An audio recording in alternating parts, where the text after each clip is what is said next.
quero afirmar que existem muitas fontes de informação, livros muito bem redigidos. Então, esse período está muito bem documentado, não?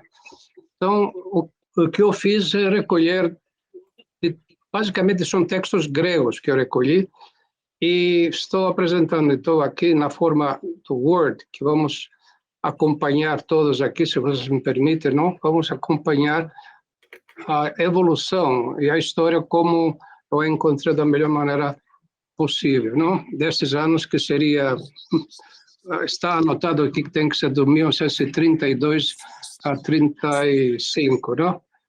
Agora, o que eu vou pedir para vocês, a licença de que eu possa ser até um pouco repetitivo, porque vou repetir coisas que já foram apresentadas aqui. Eu só faço isso aqui para dar uma continuidade histórica na minha apresentação, não? Vocês vão me perdoar se eu sou redundante em alguns assuntos, tá bom? Então, sendo assim, vamos começar, então, a entender um pouco a situação da Grécia nesse período de 1932 a 36, mas antes disso aqui, eu queria fazer alguma declaração aqui. O que aconteceu nesse período aqui?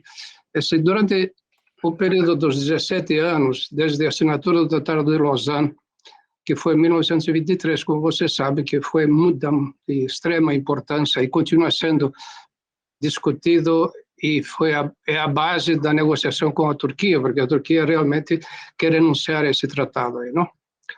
Então, aconteceram, veja aí, 9 golpes de Estado, entre os quais 2 levaram à instauração de estados de ditadura, a abolição da monarquia como a promulgação da nova Constituição, um retorno da monarquia por meio de golpe, seguido de regime ditatorial, a retirada do cenário político de uma das mais marcantes personalidades políticas da Grécia, Elefthérios Venizelos, e a posterior apoteose de um ditador politicamente fracassado, que é o Ioannis Metaxás.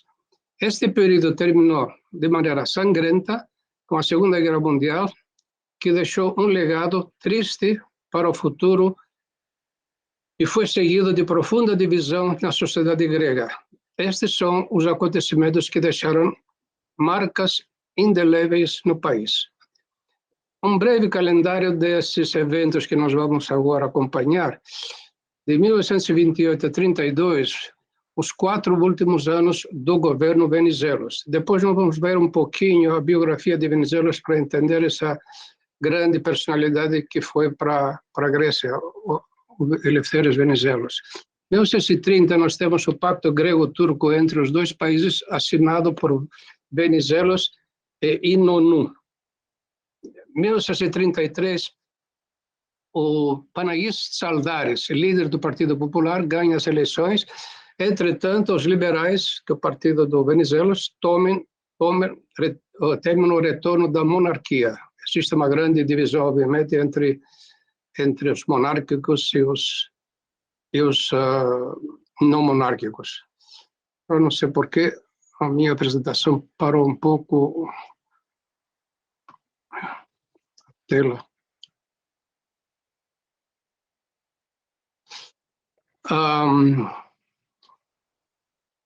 Então temos, em 1934 foi assinado em Atenas o Acordo dos Balcãs entre os países da Grécia, Romênia, Iugoslávia e Turquia. Em 1935, fracasso do golpe contra a monarquia e retorno ao trono da Grécia do rei Georgios.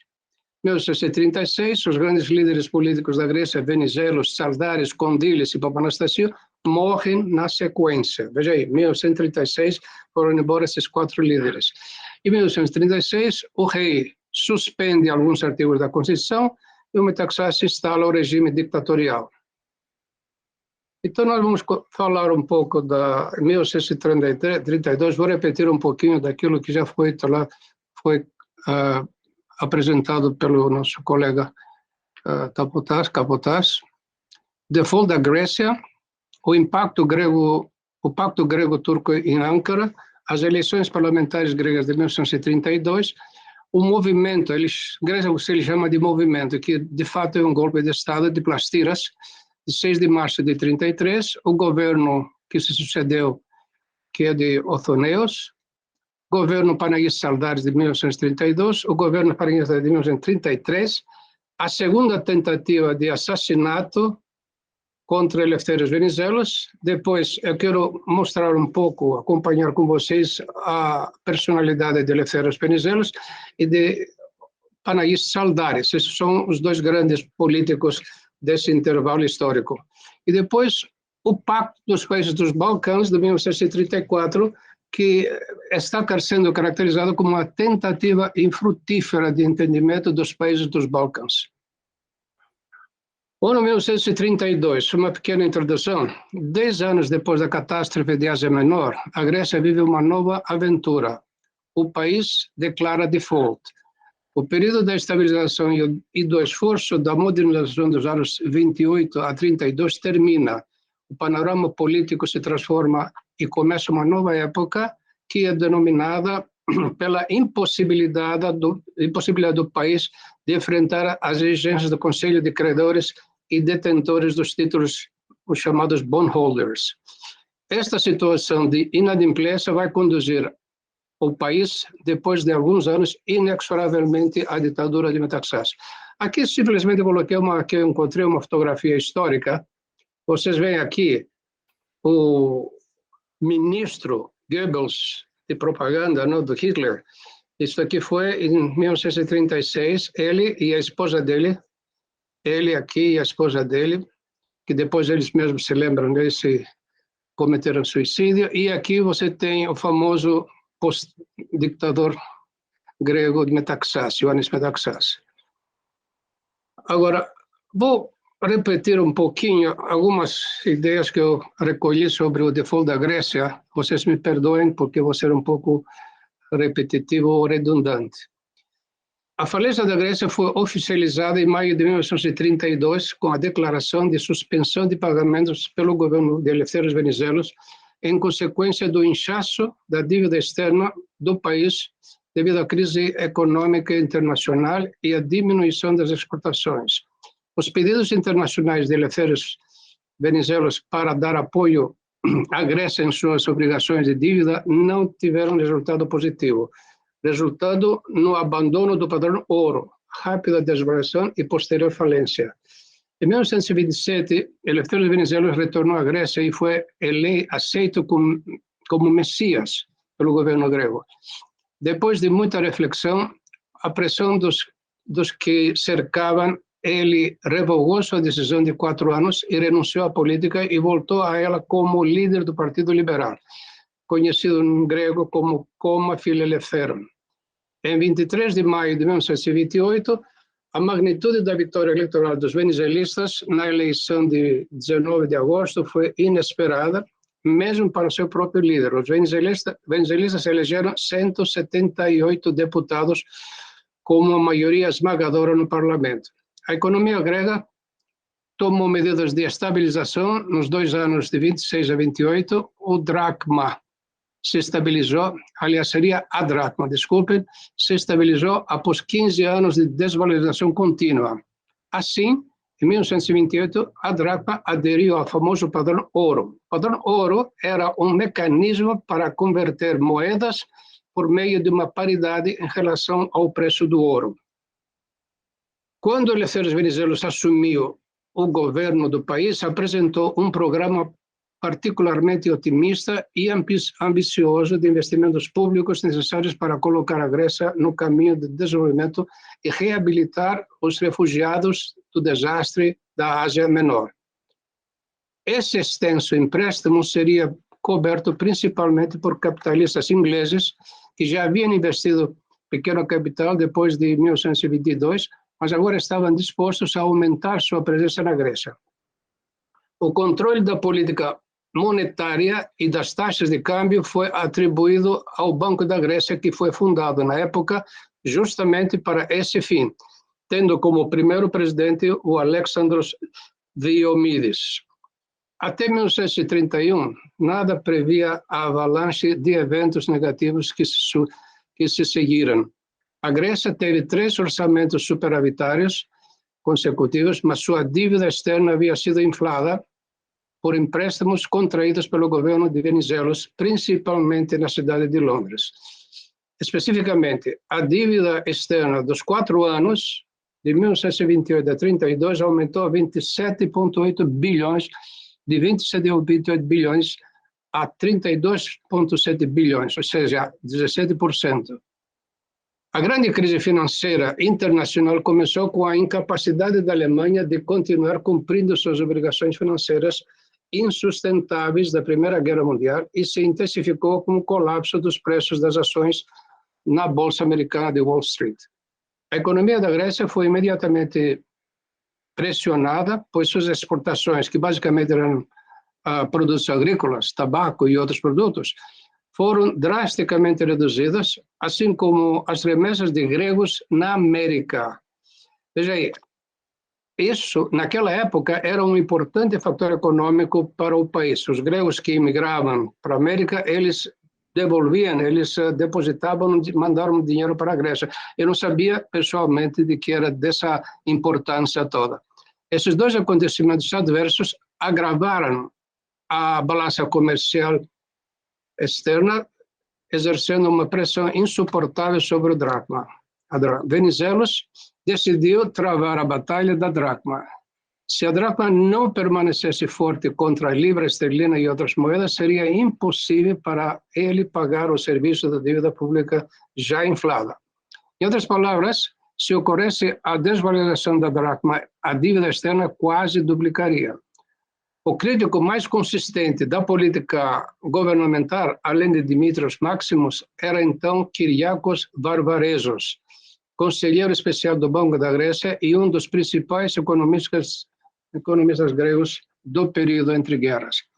A política venezuelista de manter os saldos monetários existentes forçou o Banco da Grécia a usar suas reservas de ouro e divisas para sustentar a dracma.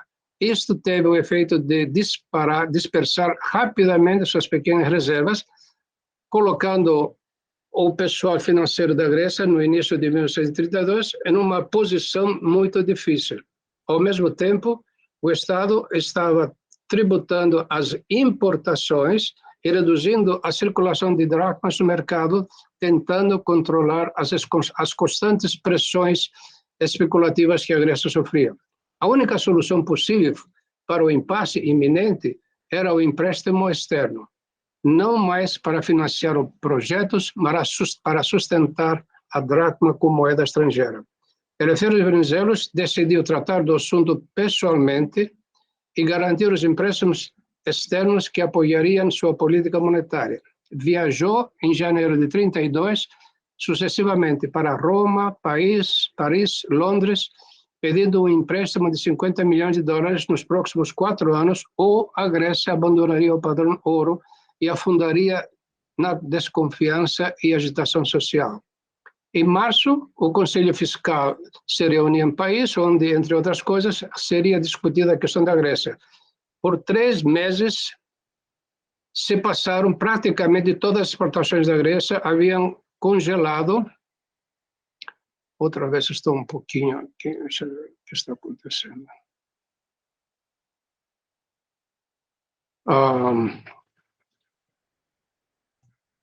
Está travado o meu computador, vocês vão me desculpar um momento. Vamos lá. Isso aqui.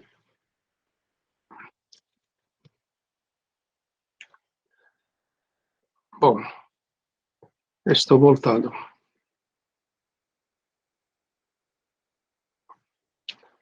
Vamos lá.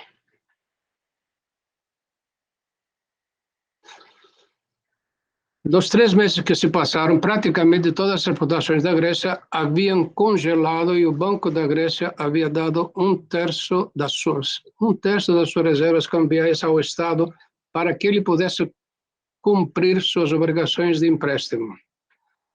A forma de apresentação dos problemas e necessidades gregos pelo próprio Eleftherios Venizelos não convenceu o Conselho Fiscal, que considerou que a Grécia não fez nenhum sacrifício. Pelo contrário, quis transferir seus problemas para seus credores.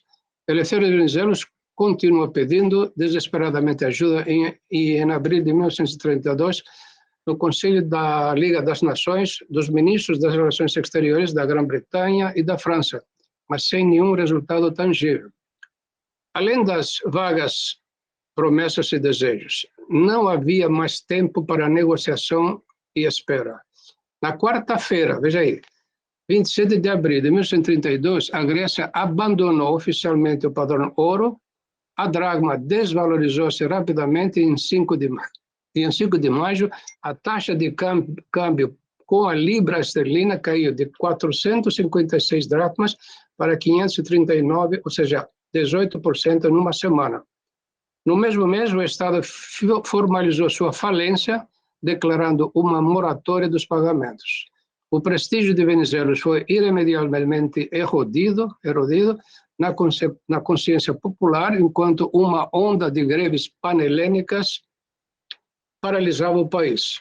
Em 21 de março de 1932, Elefthérios Venizelos renunciou ao cargo de primeiro-ministro, declarando publicamente que não retornaria a menos que o poder executivo fosse fortalecido e a liberdade de imprensa não fosse limitada.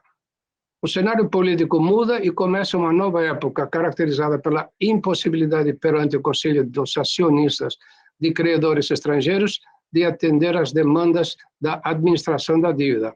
Esta situação de insolvência vai conduzir o país rumo à ditadura de Ioannis Metaxás. Agora vamos passar no que acontecia entretanto, não? O Pacto Grego-Turco em Ankara. O pacto assinado em Ankara em 30 de outubro de 1930 continha 3 acordos. O primeiro incluía a disposição de que os 2 países assumiam a obrigação mútua de não participar de qualquer acordo político ou econômico que fosse dirigido contra qualquer um deles. Segundo acordo, continha um protocolo naval que obrigava os 2 países a não encomendar ou construir navios de guerra sem acordo prévio entre eles. Dessa forma, evitaria novos equipamentos navais que gerariam impactos negativos em seus relacionamentos. O segundo acordo permitiu que Venizelos abandonasse a encomenda de um encouraçado. Em grego chama-se Thoritikos Salamis, era o nome Salamis, construído na Alemanha. O Salamis, e mais tarde perseguisse a encomenda de 4 destroyers destalheiros italianos. E o terceiro acordo inclui um acordo comercial e consular para impulsionar as relações comerciais entre os 2 países. Aqui eu peguei uma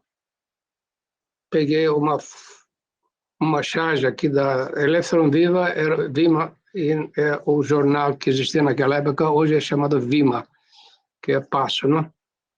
E aqui está falando de Υποδοχή de Venizelos στην Άγκυρα. Isso aqui foi a recepção de Venizelos a Ankara, quando ele foi assinar o acordo lá, com Inon. E aqui você vê um assunto interessante, a maneira que de como cada um enxerga, não? Aqui diz assim, você tem do lado esquerdo Venizelos, do lado direito você tem o presidente Kemal Atatürk, e aqui está escrito Gevmata Istinangiran, não? Essas são as refeições lá em Ankara. E o que interessa é aqui embaixo que diz assim, o Kemal Atatürk diz, oreia e sopa que reproerei. É gostosa, é boa a sopa, seu presidente. E ele responde, maine abotakoka lavgalmeni, mas ela foi extraída dos ossos dos gregos, que é uma referência ao hino nacional grego, não? Quando fala abotakoka lavgalmeni, a liberdade que foi extraída dos ossos dos gregos. A continuação, aqui você tem a recepção que aconteceu depois. Do lado esquerdo é Venizelos com sua esposa, do lado direito Kemal Atatürk com sua esposa aí, não? Agora, os 2 países há muito tempo apoiavam as atividades internacionais um do outro. A Turquia, por um lado, mediou a resolução das disputas grego-búlgaras, enquanto a Grécia assumiu a liderança na entrada da Grécia na Liga das Nações de 1932. A visita de Venizelos com seu ministro dos Exteriores, Michalakopoulos, foi retribuída por Ismet Pasha e Rusdi Aras em Atenas em 5 de outubro de 1931. Ao líder da oposição, Panagis Tsaldaris, que o criticou no parlamento pela falta de bem-estar com os governos de Istambul, Venizelos respondeu: acredito, em relação ao futuro dos expatriados na Turquia, que as atitudes do governo turco em relação serão proporcionais ao desenvolvimento de relações. É uma maneira política, não? De responder a um problema sério, que era a troca de populacionais depois da catástrofe de 1923. Os gregos na Turquia, sejam residentes ou cidadãos da Grécia, receberão apoio do governo turco de acordo com o desenvolvimento de relações amistosas e próximas entre os dois Estados. Este pacto facilitou as relações com os outros países balcânicos na época, para que a Grécia pudesse lidar de forma indivisa com seus muitos problemas internos, como a estabilização da dracma, a melhoria das condições de vida dos refugiados e a restauração da estabilidade política. As relações entre os dois países se desenvolveram ainda mais. Em 14 de setembro de 1933, eles assinaram um pacto em Ankara, que se comprometeram a garantir e respeitar suas fronteiras comuns. Embora a garantia fosse diplomática e não militar, marcou um marco de delineamento de suas fronteiras para que o precedente fosse um ponto de referência, não? Claro, isso aqui tinha um significado importante para a Grécia, ou para Eleftherios Venizelos, que havia o que chama uma megali ideia, uma grande ideia, não? Que era a Grécia grande, não? Que expandia as fronteiras dentro dos Balcãs e inclusive uma parte da Turquia. Mas com todos os acordos que foi assinado, parece que essa ideia foi enforcada, entre aspas, não? Agora, vamos entrar um pouco no dia a dia do que aconteceu na Grécia. Em 26 de setembro de 1932, foram realizadas pelo governo de Eleftherios Venizelos. As eleições foram realizadas usando o sistema proporcional simples. Nenhum partido conquistou a independência e o resultado foi tal que foi muito difícil para os partidos trabalharem juntos para formar um governo. O Venizelos fez estas eleições simplesmente porque ele, pessoalmente, estava convencido que ia ganhar disparado. Isso aqui foi um cálculo errado que ele fez. Porque, de fato, o resultado nós temos aqui, não? Primeiro, ver quantos partidos existem aqui. O Partido Popular, Tolaiko Koma. Você vê o número de votos, percentagem e as cadeiras que cada um conquistou. Então, você tem Partido Liberal, com Panagis Tsaldaris, Partido Liberal de Eleftherios Venizelos, Partido Progressista de Kafandaris, Partido Agrícola, Zavitsanos e Milonas, Partido Trabalhista Agrícola, Alexandros Papanastasio, Frente Unida Trabalhadores, que é o Partido Comunista da Grécia, o KKY, que a gente chamava, Ioannis Sofianopoulos, Partido Radical Nacional Grego, que era o general Kondylis, Partido dos Liberais, que era já o Metaxas, esse que posteriormente, você vê, ele se ganhou apenas 3 cadeiras, e depois ele se declarou como o ditador grego, não? Outra vez estou enfrentando um problema com o meu Word aqui, não? Vocês desculpem, isso aqui deve voltar em seguida.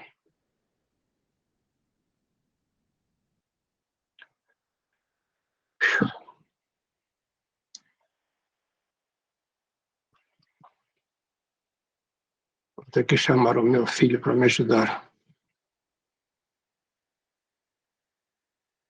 Oh. Tudo bem, então parece que vamos voltar, não?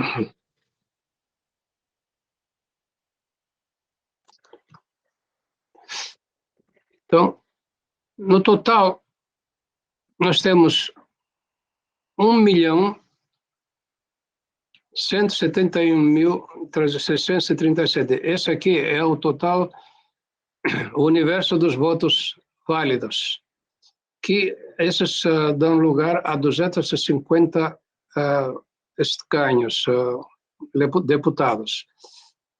Após consultas, Panaís Saldares forma um governo de 3 de novembro de 1932 até janeiro de 1933, quando Elefthérios Venizelos assume novamente o governo para levar o país às eleições de março de 1903. Esse vai e vem, nós vamos observar que a Grécia estava sempre, até hoje basicamente, esse vai e vem de partidos, de eleições, constituições, novas constituições, novos artigos.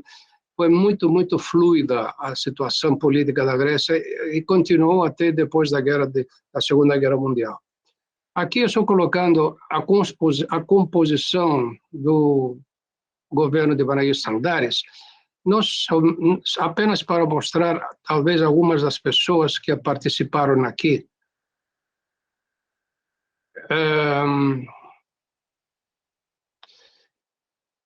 Esclarecendo, em 3 de outubro de 1932, o líder do Partido Popular, Panaís Saldares, fez uma declaração dizendo que os antivenizelistas tinham atrasado 8 anos em fazer o reconhecimento da democracia parlamentar não monárquica como regime oficial do país.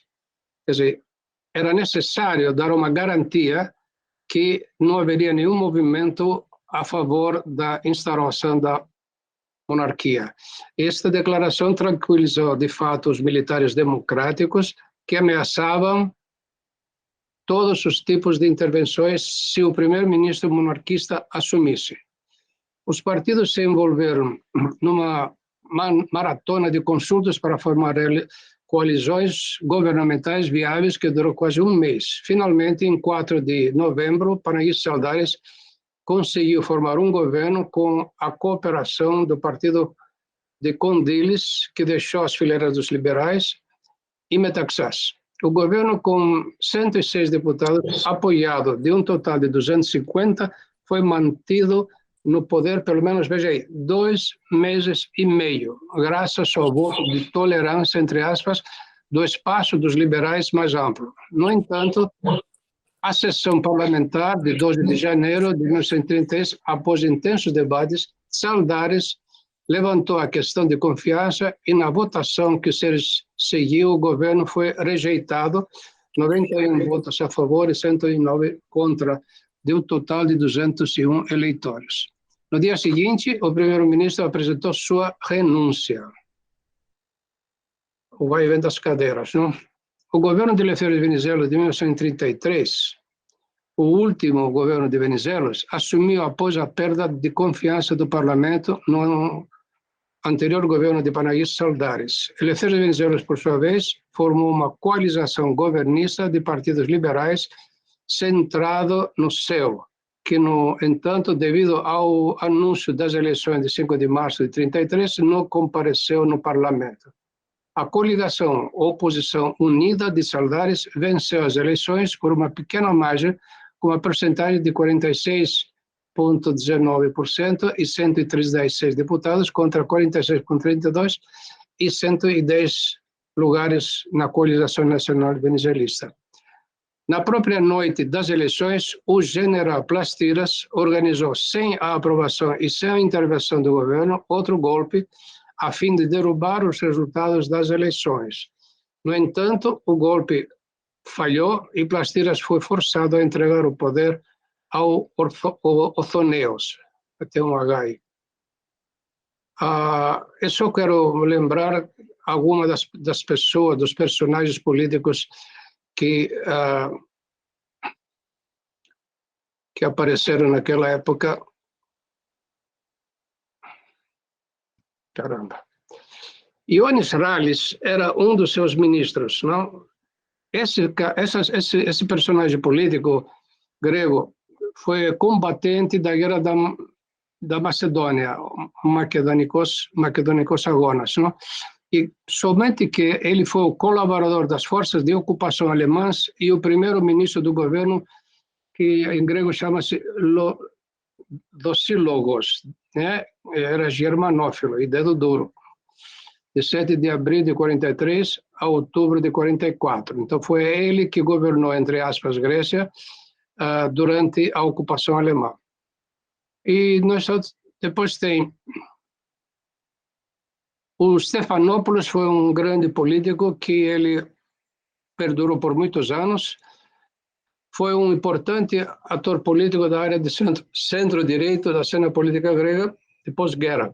Ministros importantes, foi ministro de importantes ministérios desde o início da sua atividade política, na década de 40, enquanto, em 1965, assumiu o cargo de primeiro-ministro em um dos governos do período que a gente chama de período de apostasia.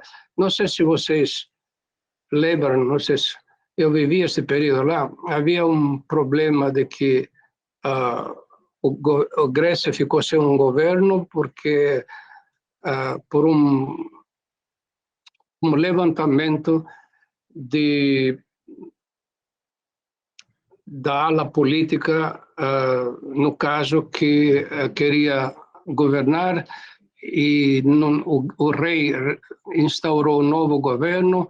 O rei, na época, o rei Constantino tinha, na época, poderes constitucionais para ele formar governo, então ele formou um governo, esse governo era deficitário, aí eles tentaram pegar vários deputados, em troco davam para eles o ministério, etc., e se chamavam de apóstatas, não apostatada, no caso, não? E foi um período bastante tumultuado que deu lugar depois ao golpe militar de 1967, se não me equivoco. Agora, aqui vemos, apenas para lembrar, as eleições de 1932 marcaram o fim da hegemonia política de Eleftheris Venizelos, que foi seguida de um período tumultuado até o golpe fracassado de 1935. Este foi o ano que o mundo mudou. Eu estou fazendo uma pausa para relembrar do que acontecia os eventos internacionais paralelos, não? Este foi o ano que o mundo mudou e foi mergulhado no caos. Adolf Hitler finalmente ascende ao poder. Em 30 de janeiro de 1933, o presidente Paul von Hindenburg nomeou Adolf Hitler, líder ou Führer do Partido Nacional Socialista dos Trabalhadores Alemães, ou Partido Nazi, como chanceler da Alemanha. Por coincidência, esta data coincide com o aniversário dos 70 anos do poeta grego Kavafis, que veio a falecer na cidade de Alexandria.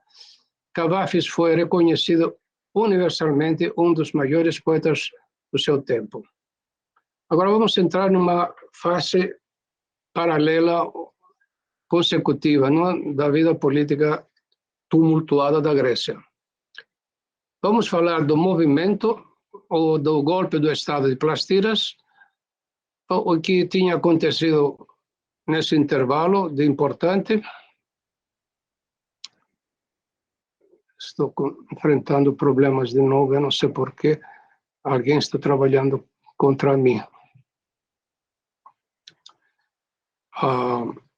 Temos a intervenção, vou repetir, o movimento, que é o golpe militar de Plastiras, o confronto entre os generais, a intervenção de Zaimis, que era o presidente da República Grega, e o governo de Othonios, não?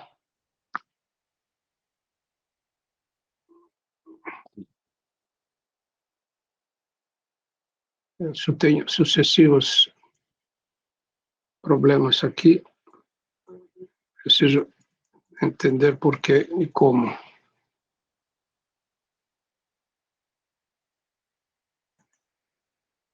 Vocês vão me desculpar, eu estou com problemas no meu... Desculpe. Agora vou falar um pouco sobre... Este aqui é o soldado, o general Nikolaos Plastiras. Ele foi é conhecido pela sua intervenção. Primeiro, ele foi maquedono-marcos, ele participou da Guerra da Liberação da Macedônia. Depois, ele foi um dos salvadores da pátria durante ou logo em seguida, depois da catástrofe de Ásia Menor, e foi aquele que obrigou a imputar a culpa aos responsáveis pelo fracasso, inclusive depois do julgamento e da posterior execução dos 6 políticos e generais gregos. É militar política com intensa atuação no período crítico da história grega moderna da primeira metade do século XX, conhecido pelo apelido de o Cavaleiro Negro, o Mavros Cavalares. Nasceu perto de Karditsa, essa aqui é a parte central da Grécia, não? Em 4 de novembro de 1983. Depois de terminar o ensino médio, ele se alistou como voluntário no exército, com posto de cabo em 1903, e participou da luta da Macedônia. Participou ativamente da Liga Militar, que fez o movimento de Goudi. O movimento de Goudi era um movimento, uma espécie de golpe, para que os militares pudessem participar do poder executivo, não? Para que eles pudessem fazer parte das decisões políticas do país. E levou Eleftherios Venizelos ao poder. A catástrofe de Ásia Menor trouxe o levante do exército em Chios e Mitilene, em setembro de 1922, e a criação do Comitê Revolucionário sob Nikolaos Plastiras, Stylianos Gonatas e vice-capitão Focas. Com seu ultimato, a comissão exigiu a rendição do poder, a expulsão do rei Constantinos e a renúncia do governo húngaris. Com a ajuda do povo e do exército, especialmente da marinha, os rebeldes rapidamente se tornaram mestres da situação, com Nikolaos Plastiras tendo um papel de liderança. Constantino renunciou em favor do seu filho Geórgios II, enquanto Sotírios Krokidas assumiu como primeiro-ministro. O Comitê Revolucionário tinha uma tarefa difícil a cumprir. Ele teve que reorganizar o exército para conseguir melhores termos com um país derrotado na próxima Conferência de Lausanne, para cuidar e abrigar as centenas de milhares de refugiados da Ásia Menor, mas também para curar o sentimento popular ferido que exigia a punição dos culpados do desastre nacional. Com uma decisão controversa, ele levou a julgamento os líderes políticos e militares da derrota, que é conhecido como o julgamento dos 6, que foram condenados à morte e executados em Goudi. Goudi é uma localidade da periferia de Atenas. Plastiras convidou Eleftherios Venizelos do exílio para liderar a delegação grega nas negociações com a Turquia que levaram ao Tratado de Lausanne. O Comitê Revolucionário lidou com sucesso com o golpe pró-monárquico dos tenentes generais Vergalides e Leonardópolos, em outubro de 23, enquanto não foi abalado pelo incidente de Corfu, que fez com que os italianos ocupassem a ilha de Corfu por alguns dias. De 1924 a 1933, Nikolaos Plastiras não participou da vida política, vivendo entre a Itália e a Grécia. Quando, nas eleições de 6 de março de 1933, a oposição unida antivenizelista saiu vitoriosa, Plastiras tentou impedir a mudança política com um golpe que fracassou miseravelmente, pois nem sequer contou com o apoio de Eleftherios Venizelos, pois seu governo renunciou na mesma noite. Com a possibilidade de ser processado de alta traição, Plastiras partiu secretamente para Dodecaneso e de lá para Beirute e depois para a França, onde se estabeleceu em Niceia, não? No final, ele foi processado pelo golpe de 6 de março de 1933, mas pelo movimento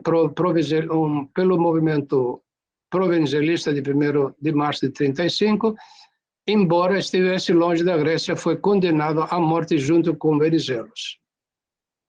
Em 16 de novembro de 1952, são anunciadas novas eleições, nas quais o vencedor de guerra, estava falando isso aqui depois da guerra, foi o Marechal Papagos, Plastiras, dominado por sucessivos ataques cardíacos e derrames, nem sequer foi eleito deputado. Sua carreira política terminaria, assim como sua vida, alguns meses depois.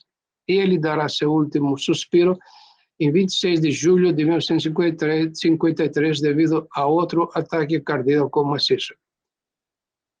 Nas primeiras horas de 6 de março de 1933, um dia após as eleições parlamentares de 5 de março, ocorreu em Atenas um movimento militar liderado pelo tenente-general aposentado e afastado da vida política ativa desde 1924, Nikólos Plastiras, que o assumiu ele mesmo para defender a coalizão nacional para impedir o Partido Popular de formar um governo. A oposição unida, uma coalização anti-venezuelista liderada por Panagis Saldares, do Partido Popular, foi a facção vencedora das eleições de 5 de março. Como provam todos os indícios, o autor natural do golpe, Nikólos Plastiras, teve pelo menos o consentimento ou o incentivo de Elefthérios Venizelos para prosseguir com ele, sendo que o chefe dos liberais carregava pesadamente a derrota das eleições. Especificamente, a partir da noite das eleições, quando começaram a chegar a Atenas as primeiras mensagens desalentadoras do descontentamento popular que se desenvolvia em pleno venezuelismo, alguns movimentos militares ansiosos começaram a ser observados. No entanto, na residência de Venizelos, que hoje era o casarão, hoje é o casarão da embaixada, do embaixador britânico na Avenida Vassilice Sofia, Reina Sofia, em frente ao Museu Bizantino, começou a desenvolver-se uma zona de segurança tripla de soldados armados e gendarmes. Gendarmes, estou traduzindo a palavra chorofilaquia e astinomia. Chorofilaquia é a segurança do país e a astinomia a segurança da cidade, com tanques e metralhadoras. As janelas foram iluminadas e no interior houve um longo encontro com Venizelos, Plastiras e outras pessoas do seu governo. Em particular, em suas respectivas pátrias ou lugares de origem, isso aqui é uma observação paralela, os ministros de Venizelos, Parastasio, Michalakopoulos, Gotsis, Marco, Cremeses, Sofoulis, registraram as maiores perdas dos seus eleitores. Por volta das 2h30 da manhã, enquanto uma manifestação espontânea era organizada pela Rua de Atenas, uma mensagem revolucionária foi enviada às gráficas do jornal Vima, para ser impressa em milhares de exemplares. Por volta das 4h30 do dia 6, dia seguinte, portanto, por ordem de Plastiras, o suposto líder do movimento, caminhões com soldados armados ocuparam os escritórios e as instalações dos jornais anti-venezuelistas e confiscaram todos os seus impressos. Algumas outras unidades armadas ocuparam vários ministérios e repartições públicas. Pela manhã, equipes de segurança, que foi a Chorofilaquia, prenderam Ioannis Rallis e Georgios Stratos, enquanto alguns outros chegaram à casa de Saldares, que morava na rua Harilaos Trikoupis, conhecida em Atenas, bem conhecida em Atenas. Desculpe, de novo, estou experimentando uma coisa muito infeliz. Eu não sei por que estou parando com tanta frequência, não?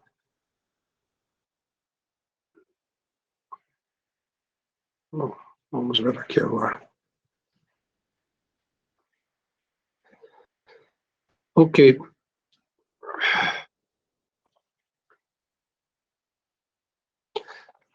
Saldares, por motivos de saúde, recusou-se a segui-los, permanecendo assim sob guarda. Enquanto isso, os organizadores das reuniões políticas de Saldares, começaram a espalhar vários rumores sobre o líder do Partido Popular, com o resultado de que as pessoas se aglomeravam no parlamento em sua casa para vê-lo. Saldares, respondendo aos cânticos rimados da multidão, saiu e pediu a todos que mostrassem compostura. Paralelamente, ao meio-dia, Venizelos visita o presidente da República, o Alexandre Zaimes, na sua casa em Fáliro, onde o informam da sua demissão. Depois volta para sua casa, onde convoca seu gabinete e todos apresentam suas renúncias, lavrando os decretos pertinentes que são enviados ao presidente da República. Enquanto isto, Saldares ligou para o ex-diretor da polícia e pediu que ele assumisse a administração. No entanto, ao mesmo tempo, Plastiras convocou o Ministério de Assuntos Militares. O diretor de Horofilaki era o Papa Dimitriou, para reprimir violentamente as reuniões populares na casa de Saldares, usando armas e fornecendo-lhes apoio militar. O que houve, uma das manobras importantes que se misturou com os acontecimentos foi o confronto entre os generais. Desde o início, o comandante do 1º Regimento de Infantaria, Via Messes, que era seu primeiro tenente, bem como o tenente-general Manetas e Mazarakis, Theodoros Manetas, Spais, Tsimikalis, que se encontravam constantemente e se alinhados com Plastiras. Quando o diretor de engenharia, Coronel Dedis, foi chamado por Plastiras para se juntar ao movimento, ele começou a organizar um contramovimento. Ele imediatamente partiu da sua base em Ruf e de lá, em consulta com o comandante do regimento, Kapitanakis, começou a solicitar ajuda de outras unidades. O comandante da Escola de Aplicação de Cavalaria, em grego Scholi Efharmogis Piku, Lubas, forneceu-lhe 2 esquadrões prontos para entrar em Atenas. No entanto, independentemente desses movimentos e dentro do Ministério das Forças Armadas, os coronéis Metalassi e Yalistras concordaram entre si para não seguir Plastiras, assim como o comandante do 34º Regimento de Infantaria, Spiliotopoulos, e o comandante do Regimento de Engenheiros, Yanakopoulos. Logo começaram a chegar os primeiros telegramas dos guardas provinciais, onde os tenentes generais, Somatarchis, aquele que está na frente de aproximadamente uns 20.000 soldados, protestavam contra o envolvimento de Plastiras. O comandante do 2º Corpo de Exército começou a recrutar soldados de 6 convocações de Tessália para fazer campanha contra Atenas. Da mesma forma, a administração militar da cidade de Patras também está sendo preparada no Peloponeso. Em Kozani está no norte da Grécia, em Macedônia, o primeiro levantamento contra ocorreu quando oficiais da 9ª Divisão prenderam o general Edipides, que havia se posicionado a favor de Plastiras. A situação começa a ficar perigosa. Então, aqui nós temos uma situação interessante, que foi a intervenção de Zaimes. Zaimes era o presidente do Estado grego, não?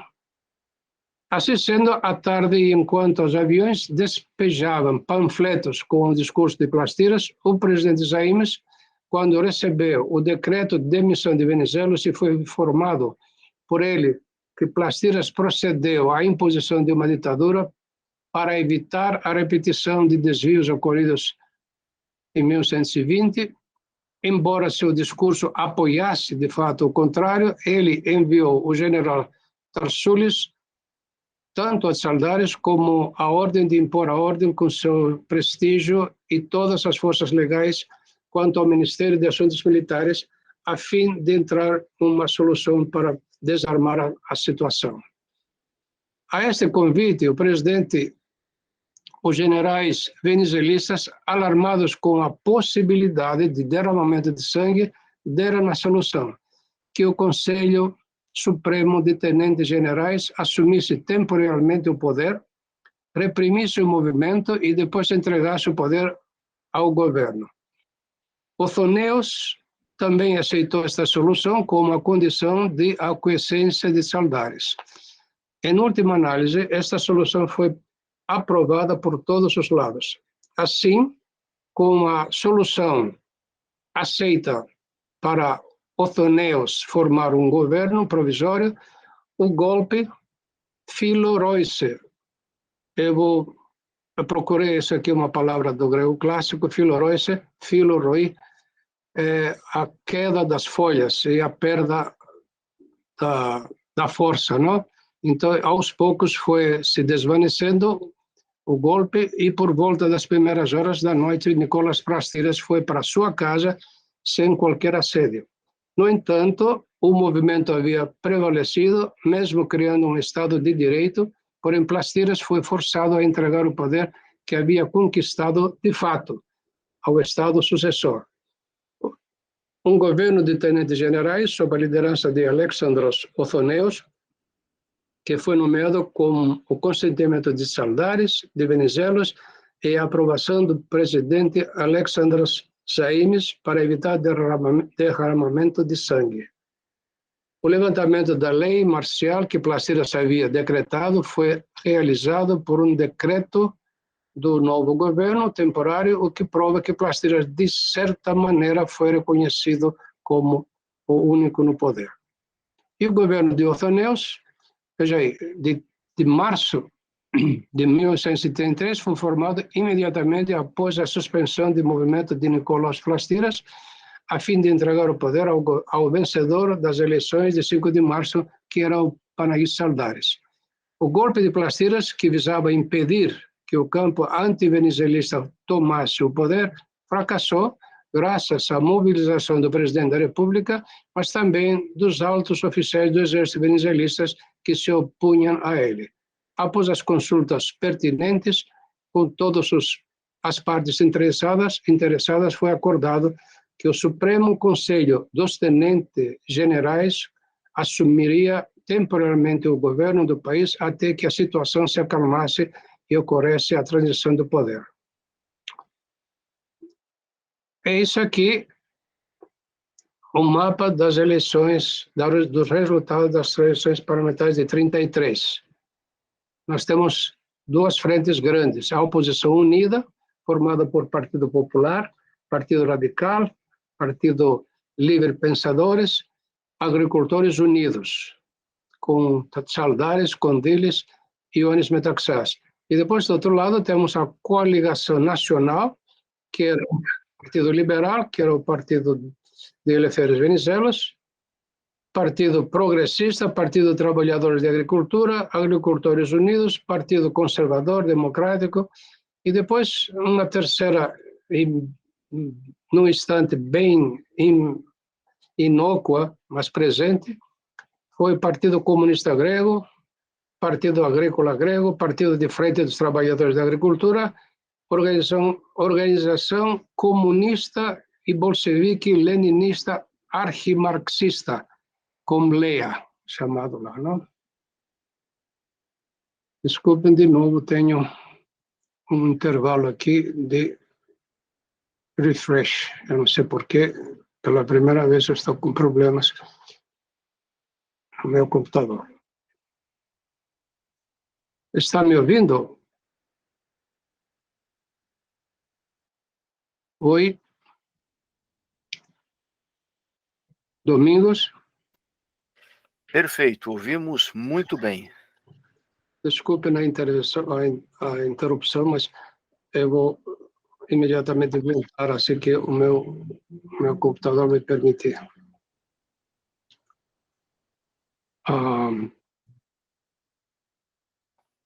Bom, estamos aqui, vamos lá. Incrível. Alguém está sabotando a minha apresentação, não?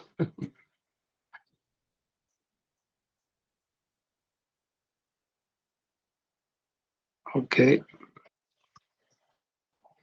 Bom, na verdade, nós temos outra vez 1.141.331 votos, que representam 100% da totalidade dos votos, com 248 cadeiras. E, mais ou menos, a distribuição é como a gente vê aqui nesse mapa aí, 248, os dois partidos mais importantes e depois os partidos menores. Neste caso, nós temos a definição do Estado grego, o presidente Alexandros Zaimis, primeiro-ministro Panagiotis Tsaldaris, número total de deputados 52, com participação da oposição unida. E depois temos a Coalização Nacional, que é uma outra coalização de partidos. Agora, aqui apenas estou colocando um pouco, contando de como sucederam historicamente os acontecimentos. O Panagiotis Tsaldaris, de março de 33 a outubro de 35, assumiu o governo do país após o governo temporário de Othoniels e após o golpe militar de Plastiras de 6 de março de 1933. A Grécia entrou em um outro período de extrema polarização e fanatismo, alimentado por ambos os lados, venezuelistas e antivenezuelistas. A tentativa de assassinato de Venizelos, em 6 de junho de 33, os julgamentos contra os militares que participaram do golpe, apesar de seu líder Plastiras ter fugido para o exterior, o número crescente de partidos clamando pela restauração da monarquia, a crescente influência de Condilis no governo e no exército, levou Venizelos a decidir por outro golpe, este em 1º de março de 1935, como vamos ver posteriormente. O golpe fracassou, mas deu origem a perseguições e execuções de soldados de Venizelos para a limpeza do setor público de Venizelos e para a ascendência final de Condilis, agora monarquista, com o golpe de Estado de outubro de 1935, que restaurou a monarquia. O político venezuelista Alexandros Zanas, em carta ao fugitivo Plastiras, apenas uma pequena observação, em julho de 33, revela-se profético para o futuro do país. Tsaldaris não ganhou as eleições de 5 de março, senão as de 6 de março, isto é, justamente logo depois do golpe militar de Plastiras. Isto é inegável. No entanto, por estar completamente despreparado e inadequado para comandar, ele não aproveitou as circunstâncias adequadamente. Seduzido ora pelos intransigentes, ora pelos transigentes, não conseguiu resolver nenhum dos problemas. E nessa acusação contra Venizelos, ele não se posicionou. Ele tentou salvar as coisas para não ser forçado a dar sua opinião. Condilis agora definitivamente encostou na direção do Partido Popular, com a tola noção de que ele substituiria Tsaldaris. Sua ambição é tal que ele é capaz de qualquer desonra. Não estou falando de Hadži Kyriakos, senão de outros. De qualquer forma, todo esse bando que sem líder, sem disciplina, está administrando o Estado hoje, na minha opinião, não é possível que eles permaneçam no poder por muito tempo. Em outras palavras, Condilis aproveitará das circunstâncias e implementará seus...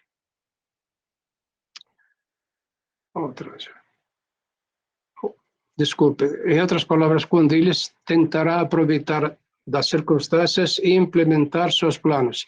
Será que ele terá sucesso em sua empreitada? Essa aqui é a carta que o Zanas mandou para o Plastiras. Agora, aqui vamos entrar num fato histórico marcante, não? Que é a segunda tentativa de assassinato contra Eleftherios Venizelos. Isso aqui, 30 de julho de 1920, aconteceu a tentativa de assassinato contra Venizelos. Quer dizer, estamos falando da segunda, porque a primeira aconteceu em 30 de julho de 1920, na estação de Lyon, estação Lyon, em Paris. Então, essa aqui é a segunda vez, mas a vezes acontece na Grécia, não? Na noite de 6 de junho de 1933, Venizelos e sua esposa Helena estavam almoçando na casa de uns amigos de Penelope Delta, que está no bairro de Kifisia. Eles ficaram lá até as 11 da noite, quando voltaram para Atenas. Esse aqui é o carro Packard de Venizelos. Você olha aqui as perfurações de bala, não? Essa aqui é uma foto histórica. O casal Venizelos estava em um carro tipo Packard, enquanto um Ford seguia com os seguranças. Os dois veículos trafegavam em uma velocidade média de 50 km na Avenida Kifisias. Quando chegaram à altura do posto Paradisos, no sul de Marus, essas são localidades de Atenas, não, para quem conhece, um carro com as luzes apagadas bloqueou o caminho do carro de segurança de Venizelos. Ao mesmo tempo, os primeiros tiros foram disparados e o guarda-costas Markakis, nada a ver com o Markakis de hoje, que estava no carro que acompanhava, foi atingido na cabeça e morreu pouco depois. Os assaltantes imediatamente atacaram no carro de Eleftherios Venizelos, que na época era o líder oficial da oposição, tendo acabado de perder eleições. Eles começaram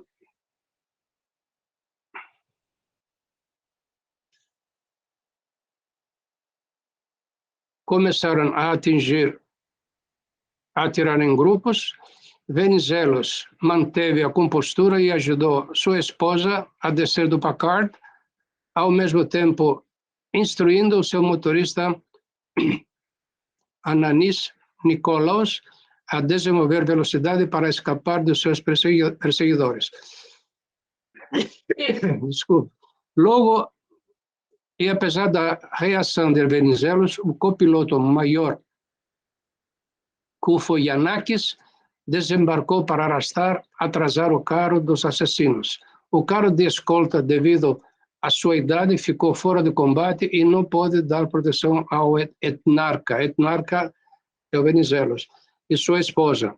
A corrida da morte, com uma enxurrada de tiros, durou cerca de meia hora, até que o Packard de Venizelos conseguiu escapar de seus perseguidores na altura do Lar de Velhinhos. Enfim, quem conhece Atenas. Dirigiu-se ao Hospital Evangelismos para prestar os primeiros socorros a Helena Venizelo, que ficou levemente ferida.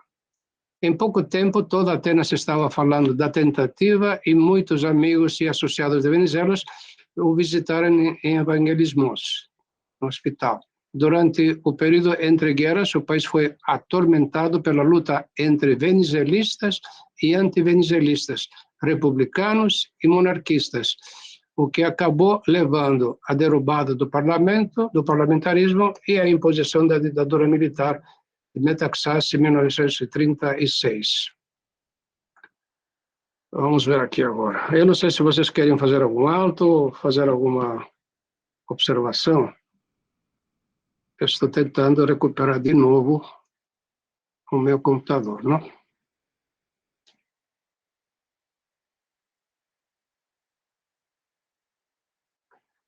Caramba. Que vexame.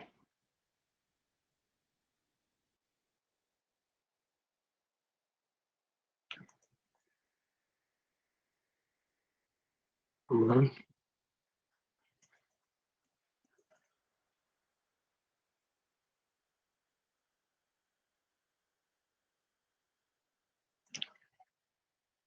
Sinceramente, vocês vão me desculpar, estou sem recurso aqui para entender o porquê que tenho esses problemas. Bom, parece que agora está voltando. Vamos continuar, por favor. O primeiro-ministro Paraíso Saldares condenou o ato e declarou que os responsáveis serão definitivamente presos, porque os ministros e policiais responsáveis não serão mantidos em seus cargos e se não cumprirem plenamente seu dever. O político Coríntio é porque é o Paraíso Saldares que tinha nascido em Corinto, dirigente do Partido Popular, político monarquista, sóbrio e político honesto. Com esta declaração, admitiu indiretamente o envolvimento de funcionário do Estado no atentado contra o seu adversário político. Venizelos, por sua vez, atribui ao primeiro-ministro e ao Condilis como politicamente responsáveis pelo atentado, enquanto levantava suspeitas contra Ioannis Metaxás. Os ânimos entre os dois lados esquentaram e chegaram ao ponto de paranoia. Os parlamentares do governo lembraram aos colegas da oposição o assassinato de Ioannis Dragumis pelos venezuelistas em 1920, querendo justificar o atentado de Venizelos. Não é um momento que eu deva entrar em detalhes, mas Ioannis Dragumis foi assassinado em 1920, um incidente muito sério, pesado na consciência da política grega. Em 8 de junho, o jornal Elliniki, órgão de Ioannis Metaxás, escrevia em seu artigo principal.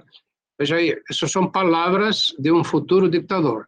Os heróis da rua Kifisias, cujos nomes serão homenageados na história nacional com letras douradas, imitemo-los todos, pois os mais altos interesses da pátria assim nos exigem. As ameaças do venezuelismo, o antivenezuelismo deve responder com obras de mais feroz crueldade se não quiser ser desonrado e humilhado. Gigantes do povo antivenezuelos, levantem-se e ataquem. Em seu ataque, que não haja piedade nem misericórdia para o esmagamento e aniquilação dos seus adversários.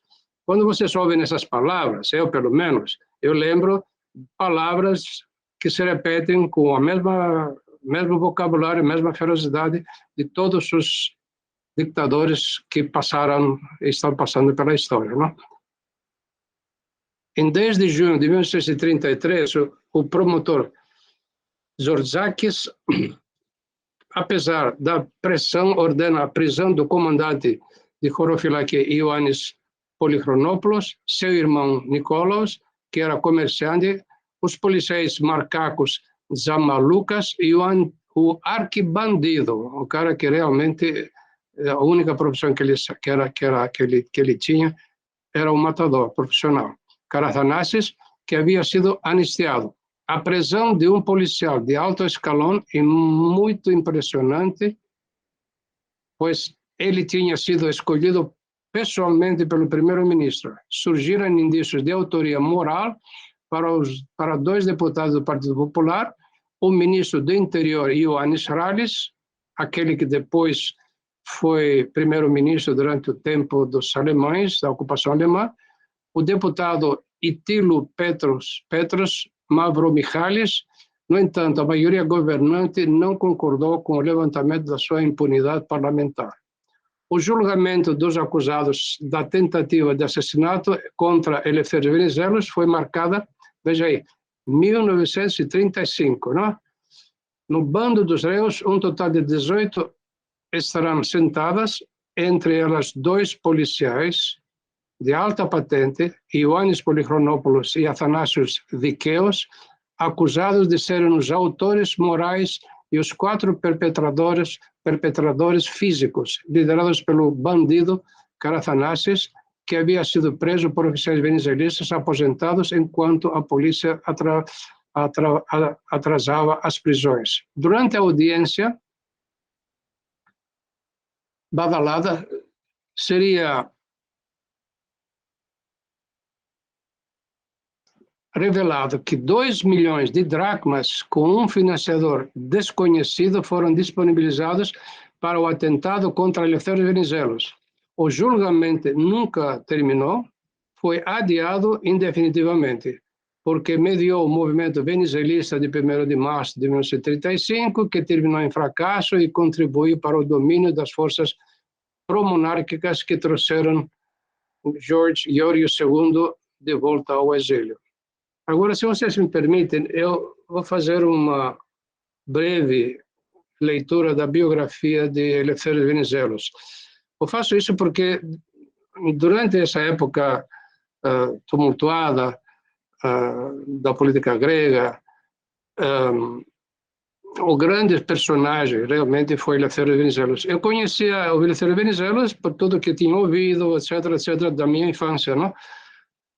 Mas eu não conhecia realmente a biografia dele. Então, eu vou colocar aqui, se vocês me permitem, 2 personagens importantes, que foi Elefthérios Venizelos, por um lado, e Panagiotis Saldaris. Eles são os 2 que dominaram o cenário político dessa época de pré-guerra segunda da política grega.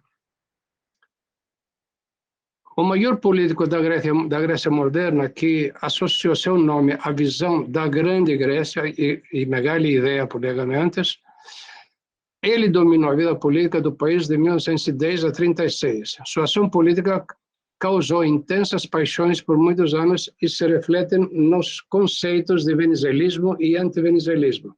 Ele foi primeiro-ministro da Grécia 7 vezes, por um total de 12 anos e 5 meses. Elefthérios Venizelos nasceu em 23 de agosto de 1864 em Mourniès, Chania.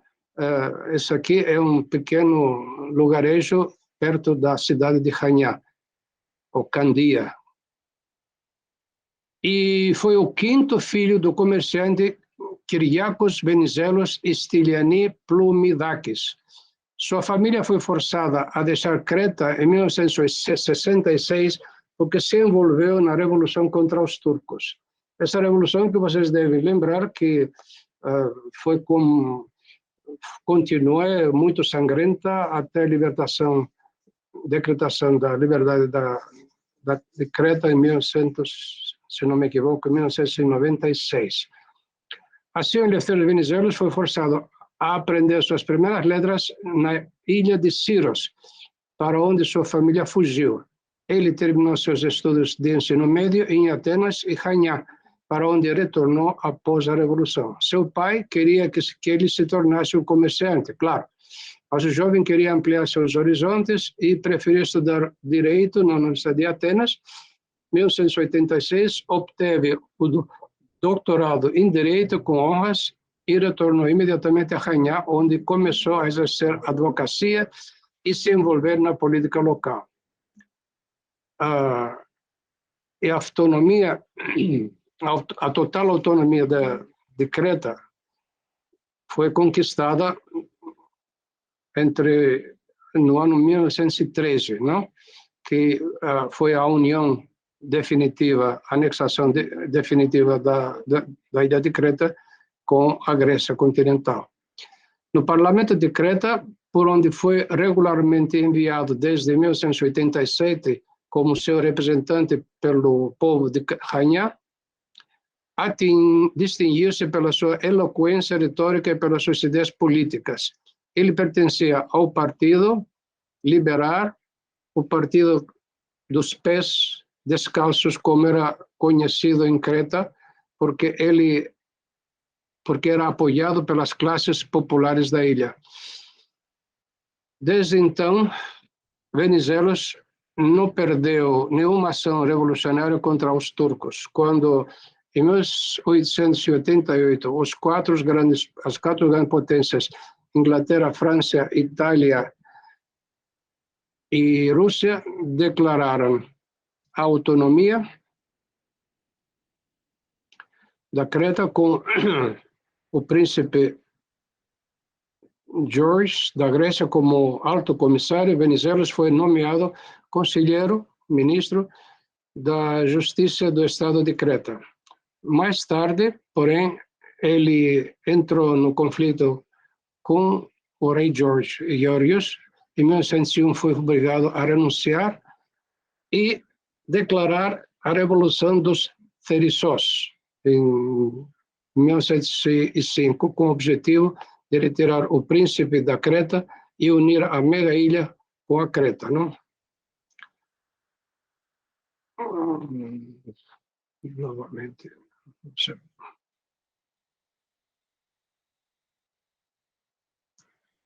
Esta aqui é uma foto de Eleftherios Venizelos com Maria Eleftheriou Cateluso. É a primeira esposa de Venizelos. E é interessante acompanhar um pouco a história dele. Em janeiro de 91, casou-se com Maria Cateluso em Canhá. Veja aí, 24 anos de vida dela, não? A presença em seu casamento dos cônsules da Grécia, das grandes potências, revelou o prestígio e as relações que o advogado de 27 anos havia desenvolvido.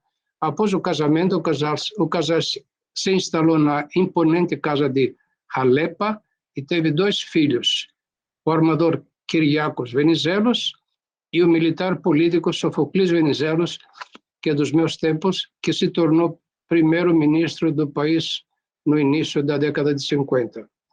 No entanto, o nascimento de Sófocles, em 1994, foi fatal para Maria, de 24 anos, que morreu inesperadamente por uma infecção pós-parto. Sua morte prematura chocou Venizelos, que de repente se viu com 2 bebês de sua amada esposa, sem sua amada esposa, inconsolado com o trágico evento. Levou algum tempo para superar a perda do seu parceiro. A partir de então, e pelo resto da vida, manteve a barba característica em sinal de luto. Agora entendi por quê. A mudança política na Grécia, como resultado do movimento militar de Goudi, que foi em 1909, o traz a Atenas a convite da Liga Militar. O político cretense foi recebido com grande entusiasmo pelo povo ateniense e nas eleições parlamentares de 28 de novembro de 1910, como líder do recém-fundado Partido Liberal Filaelftheri, prevaleceu com facilidade depois que a velha ordem política declarou a abstenção do processo eleitoral. Imediatamente, Venizelos implementou um amplo programa de reformas em todos os setores, como o país não tinha visto nos 80 anos da sua vida livre. Sua vontade política modernizadora se refletiu na Constituição de 1911. Com a reorganização do exército que ele fez, o sucessor de Constantino como comandante-chefe e a conclusão da Aliança Balcânica, ele venceu as guerras de libertação de 1912 1913 contra os turcos, que a Guerra Balcânica primeira, e os búlgaros na Guerra Balcânica 2. Mais cedo, o povo, aplaudido suas escolhas, deu-lhe outra vitória eleitoral em 11 de março de 1912. Aqui apenas uma foto da sua época, da frente da Macedônia durante a Primeira Guerra Mundial de 1919. Este aqui é como vocês podem ver, é o nosso personagem Eleftherios Venizelos. A Primeira Guerra Mundial veio interromper seu trabalho criativo. Venizelos discordou do rei Constantino sobre se o país deveria entrar na guerra imediatamente ou permanecer neutro. Venizelos era anglófilo e apoiava o envolvimento direto de nosso país na guerra, enquanto que o rei não era germanófilo, talvez pela sua ascendência genética, não? Preferia a neutralidade. É a era da divisão nacional mais profunda que acrescentará feridas à Grécia e que levará muito tempo para cicatrizar. Venizelos renunciou ao cargo de primeiro-ministro 2 vezes, em 1915, e depois de ter vencido triunfantemente as eleições de 31 de maio, a disputa entre os 2 homens culminou em novembro de 1916 com o destronamento de Constantino e a retomada do cargo de primeiro-ministro por Eleftherios Venizelos, o que levou a Grécia a entrar na guerra ao lado dos aliados. Após o fim da Grande Guerra, Venizelos alcança mais um triunfo diplomático com a assinatura de Paris do Tratado de Sèvres. Esse aqui é um tratado que antecipa o Tratado de Lausanne, né? Que cria a Grande Grécia dos dois continentes e dos 5 mares. A grande ideia da Grande Grécia. No entanto, no momento em que se preparava para retornar triunfalmente à Grécia, foi feita uma tentativa de assassiná-lo em Paris por seus adversários fanáticos, que falhou em 30 de julho. Falhou. Nas eleições de 1º de novembro de 1920, em plena campanha da Ásia Menor, Venizelos foi derrotado e decepcionado e deixou a Grécia anunciando que estava deixando a política. No entanto, foi chamado a contribuir com sua experiência diplomática e inegável prestígio internacional que possuía,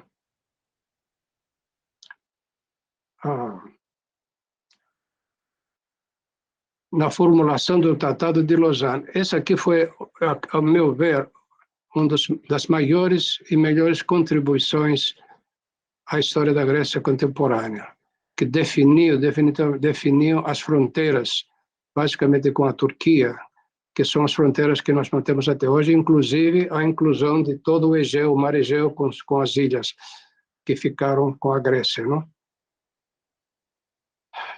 Em que a Grécia, derrotada, foi arrastada para os campos da Batalha de Ásia Menor. Em 15 de setembro de 1921, casou-se em Londres pela segunda vez com Helena Skilitsis, filha de uma rica família inglesa originária de Chios, da ilha de Chios. Aqui apenas uma charge da época, quando Eleftherios Venizelos foi a pedir ajuda financeira à Europa, não? Do lado direito, você vê a Europa que sustenta lá um saco com 2,5 milhões de libras, e do lado esquerdo temos a Miss Dania, 1932, ela esperando dar apoio, não? ao pedido de ajuda financeira de Venizelos. Eleftherios Venizelos voltou à cena política central em 1928, após um longo período de instabilidade política, e venceu as eleições de 19 de agosto. Ele governou até 1932, um período particularmente difícil para a economia mundial, que foi o famoso crash de 1929 da Bolsa de Nova York. Realizará trabalhos importantes em muitas áreas: criação do Banco Agrícola, do Conselho de Estado e do Teatro Nacional, construção de 3.000 salas de aula, mas será responsabilizado pela falência da Grécia em abril de 1932. Nas relações exteriores, ele concluiu um tratado de amizade com Itália e Sérvia e lançou as bases de amizades greco-turca com Kemal Atatürk, em 1930. Em janeiro de 1932, formou seu último governo. Nas eleições de 5 de março, os liberais são derrotados e no dia seguinte segue o fracassado movimento pro-Venizelo e Plastira. Em 6 de junho, nova tentativa de assassinato foi feita por seus adversários políticos, que novamente falhou. Após o novo movimento fracassado de seus seguidores contra o governo do Partido Popular, em 1º de março de 1935, Venizelos foi forçado a deixar a Grécia e nunca mais voltar. Eleftherios Venizelos deu seu último suspiro em Paris, em 18 de março de 1936, por congestão cerebral. Seu corpo foi levado diretamente para Creta por medo de incidentes em Atenas, e ele foi enterrado na terra familiar de Akrotiri, Hania, que estava inextricavelmente ligada à sua presença competitiva para a realização das suas visões. Em seguida, eu queria também mencionar outro personagem que foi muito importante nesse período histórico da Grécia antes da Segunda Guerra Mundial. Foi Panagis Tsaldaris, advogado político de Corinto, que serviu 2 vezes como primeiro-ministro da Grécia, por 3 anos, 32 a 35, líder do Partido Popular. Ele foi uma figura política distinta de facção conservadora nos anos entre guerras. Panagis Tsaldaris nasceu em Kamari, Corinto, em 1868, de uma família de origem asiática, que se instalou no Peloponeso por volta de 1750. Seu pai, Epaminondas Tsaldaris, era comerciante e fazendeiro.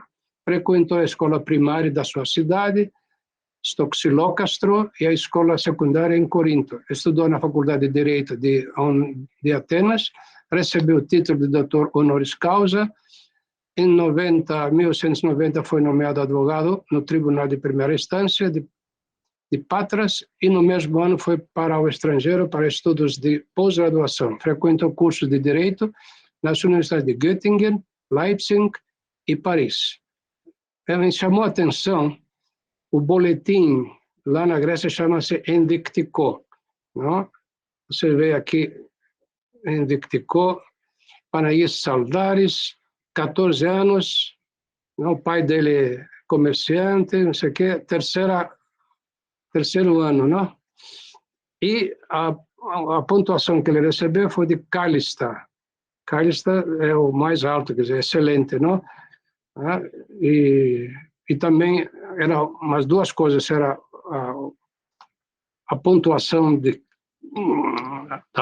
da sua performance, desempenho acadêmico, e também a sua conduta, sempre colocava-se a conduta do lado. E aqui a conduta Kaliste, não? Excelente também, não? Senhor Bocinis, Sim. eu vou sugerir, nós temos aqui ainda o dia 22 de outubro, que seria a segunda parte da cobertura do segundo mandato de Tsaldaris. E, bom, nós já entramos em algumas tratativas aí do golpe venezuelista de 1º de março, que já seria escopo do segundo, restando tratar a questão do clamor do retorno do Jorge II, não? Da União Monárquica e da deposição de Tsaldaris. Eu sugiro a continuação, nós tratarmos esse tema depois, são 12h15 agora, e poderíamos já entrar no debate.